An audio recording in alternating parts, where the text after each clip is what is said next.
History's greatest victory was achieved not with overwhelming force, but with a single act of cunning deception, a plan so brilliant that it brought the mighty city of Troy to its knees.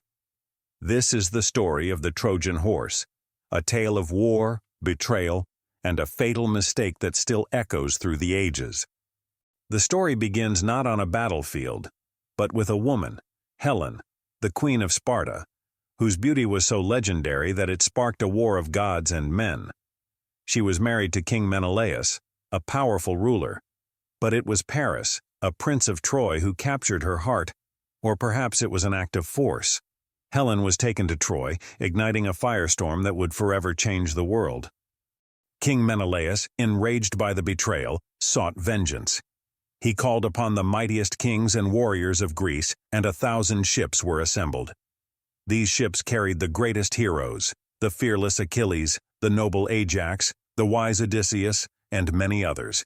Together, they sailed to Troy with one singular goal: to bring Helen back to Sparta.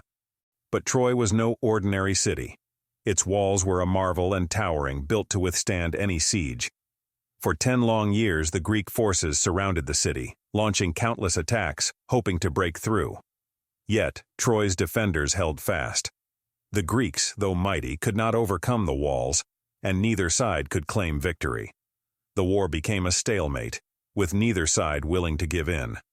Hope began to fade, and the Greeks found themselves desperate. In this moment of desperation, it was Odysseus, the cunning king of Ithaca, who saw a path where others saw none.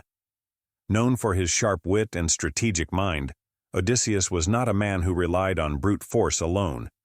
He understood that the mind could conquer what strength could not. After years of fruitless siege and bloody battles, he devised a cunning plan, one that would change the course of history. The plan was bold and devious. Odysseus ordered the construction of a massive wooden horse. But this was no ordinary horse. It was hollow, large enough to hide a group of elite Greek warriors. The horse would be left at the gates of Troy as a supposed gift and a token of peace, meant to deceive the Trojans into believing the Greeks had given up and retreated. According to the plan, the Greek burnt their camp, leaving behind only the wooden horse, and set sail into the distance, disappearing over the horizon. The Trojans, seeing the retreating ships, were jubilant. Their long siege had finally ended. They believed that they had triumphed. The walls of Troy had stood firm. The Greeks had fled. The Trojans dragged the massive horse through the city gates. It was a symbol of their victory, a token from the gods themselves. They paraded it through the streets, their hearts filled with pride. Their joy was uncontained. But there were those who felt uneasy. Laocoön, a respected priest, stood at the gates and stared at the horse. Something was wrong. He could feel it in his bones. This was no simple gift, no mere offering of peace. The Greeks were known for their tricks, and this gift seemed too good to be true. Laocoön shouted a warning that would echo through the ages: "Beware of Greeks bearing gifts." His voice was full of conviction, his words filled with dread. But the Trojans, drunk on their apparent victory, dismissed him as a madman. They laughed off his warning and continued their celebration. It was not only Laocoön who feared the horse.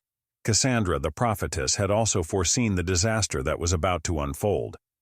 She had seen Troy's downfall in her visions, and she too warned the people. But her warnings were ignored, just as they had been countless times before. With the horse inside the city, the Trojans held a great feast.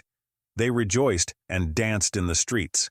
The celebrations lasted deep into the night.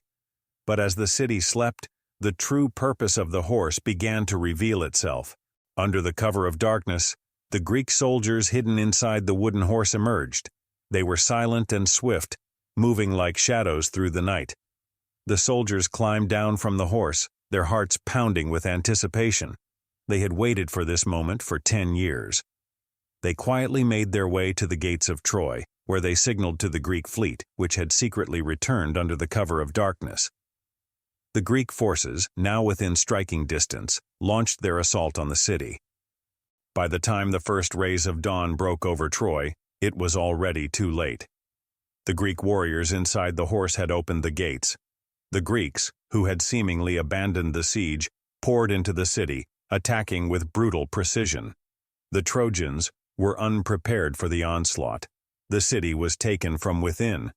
Troy fell in a single night, not through the strength of siege weapons or the clash of armies, but through deception. The mighty city that had stood for centuries, that had withstood 10 years of relentless war, crumbled in hours. The people of Troy were slaughtered. The streets ran red with blood. The city's great walls, which had been thought impenetrable, were breached by the most unlikely of means. The Trojan horse became a symbol of brilliance and betrayal. It is a story that has endured for millennia, a cautionary tale of how even the strongest can fall when they are lulled into a false sense of security.